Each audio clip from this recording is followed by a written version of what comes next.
Bocah ini berkelahi dengan teman-temannya. Tanpa diduga, bocah itu secara tidak sengaja menjatuhkan sepatunya ke tepi danau. Dia pergi ke tepi danau untuk mengambil sepatunya, tapi tidak sengaja tersandung oleh batu. Bocah secara marah melempar batu ke dinding. Tanpa diduga batu itu pecah menjadi dua. Di dalam batu itu ada sesuatu seperti fosil. Bocah itu senang karena dia telah menemukan harta karun itu. Dia segera memasukkan batu itu ke dalam tasnya. Namanya Koichi. Saat sampai rumah, dia segera mencuci batu itu. Tindakan anehnya ditemukan oleh adik perempuannya. Gadis kecil memanggil ibunya. Sebuah keajaiban terjadi. Sepasang kaki tiba-tiba muncul dari batu yang sedang berada di air. Koichi balikkan batunya. Itu makhluk jelek dan aneh banget. Sang ibu takut banget sehingga dia berteriak. Koichi menyadari. Inilah Kappa. Makhluk legenda Jepang. Hal pertama yang dilakukan Kappa ketika dia bangun adalah menyemprotkan air ke wajah adik Koichi. Saat sang ayah pulang, ketika dia melihat Kappa berenang di air, dia sangat tertarik. Tidak banyak orang yang pernah melihat makhluk ini. Koichi ingin memelihara hewan ini. Tetapi ibu dan adiknya sangat keberatan. Namun sang ayah setuju dengan Koichi.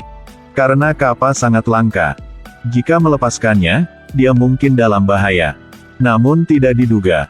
Saat Koichi membawa Kappa, dia tiba-tiba berbicara. Tolong jangan membunuhku. Kata-kata pertama Kappa bilang adalah jangan membunuhnya.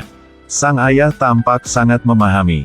Melihat Kappa begitu lemah, dia meminta Koichi untuk menyirami kepalanya.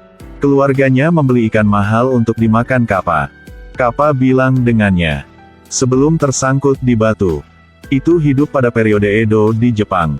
Koichi bertanya apakah itu era yang punya samurai memegang pedang. Mendengar kata samurai memegang pedang, Kappa menunjukkan rasa takut. Ternyata saat itu, dia sedang hidup secara bahagia dengan ayahnya. Tapi ayah Kappa terlalu mempercayai manusia. Melihat orang asing lewat. Ketika dia tahu orang itu adalah pejabat, dia memohon pejabat Mandarin untuk berhenti membangun rumah agar Kappa dapat memiliki tempat tinggal. Melihat Kappa, pejabat itu sangat ketakutan. Dia segera menebas ayah Kappa dengan pedangnya. Sekarang terjadi gempa.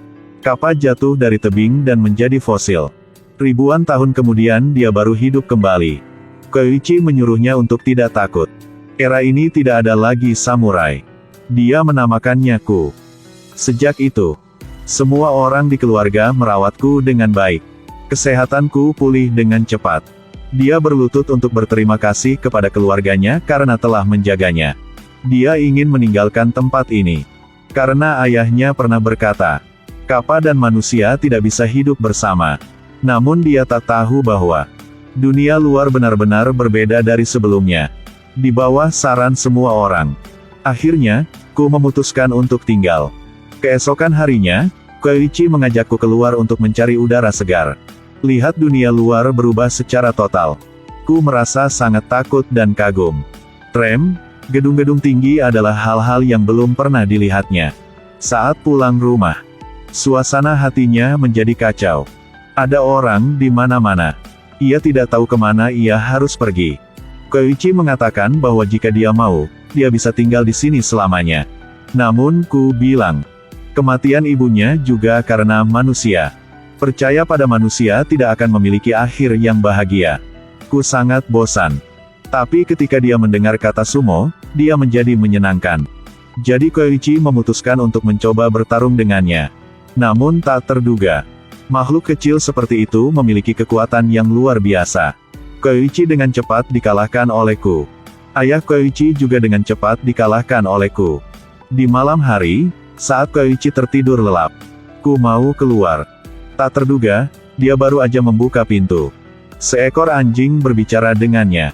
Dia tidak membuka mulutnya. Itu menggunakan gelombang otak. Ternyata Kappa bisa berkomunikasi dengan pikiran. Nama anjing inilah Ichi. Dia bilang denganku, jangan berbicara tentang kemampuan ini dengan manusia.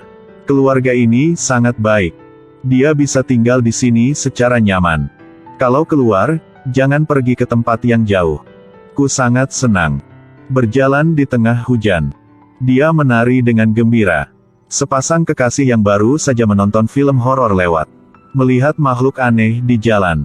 Pria yang ketakutan itu melarikan diri, meninggalkan pacarnya sendirian.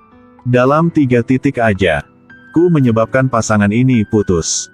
Agar mencari teman untukku, Koichi memutuskan untuk pergi ke tempat Kappa tinggal yang ditulis dalam legenda. Ini pertama kalinya ku ke tempat jauh. Koichi menyembunyikanku di tasnya. Dia menyuruhku untuk tidak membiarkan orang lain melihatnya. Tempat ini disebut kebun Kappa. Ada banyak turis yang berfoto di sini. Konon bahwa siapapun yang menemukan Kappa akan diberi hadiah 10 juta. Jadi banyak orang datang ke sini. Untuk membantuku tak dilihat oleh orang lain. Koichi pergi ke tempat di mana hanya ada sedikit orang untuk bertanya. Ada yang pernah lihat Kappa? Setelah bertanya sebentar, dia tidak mendapat hasil. Koichi membawaku ke tempat kosong untuk mandi di sungai. Ku dapat membawa Koichi pergi dengan kecepatan tinggi. Ini adalah pengalaman terbaik dalam hidup Koichi. Di malam hari, mereka pergi ke sebuah motel. Pemilik bilang dengan Koichi, motelnya sering muncul makhluk ajaib dari legenda. Ini nametaknya. Koichi tak percaya.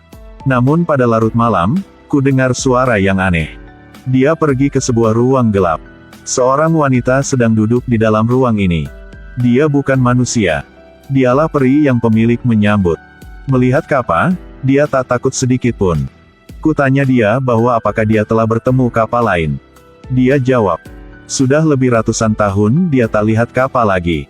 Kalau tidak ada apapun terjadi, mungkin Kappa telah punah. Ku kembali ke kamarnya dengan kecewa. Keesokan harinya, ku menyuruh Koichi pulang. Karena tidak ada Kappa yang lain. Koichi tak tahu kenapa ku tahu hal ini. Ku bilang, rekannya tidak bisa berbohong. Hanya manusia yang tidak menjaga imannya. Melihatku sangat kecewa. Koichi telah membawanya ke pantai. Ku sangat kagum saat melihat laut. Sudah lama ia hanya hidup di danau. Begitu dia masuk ke air, ku dengan cepat berlari ke tempat Koichi untuk mengatakan bahwa airnya terlalu asin. Meskipun kali ini mereka tak menemukan temanku. Mereka masih senang banget. Pada malam hari, dalam perjalanan pulang, hal yang tidak terduga telah terjadi. Saat Koichi sampai pintu rumah, 2 pria telah menghentikannya.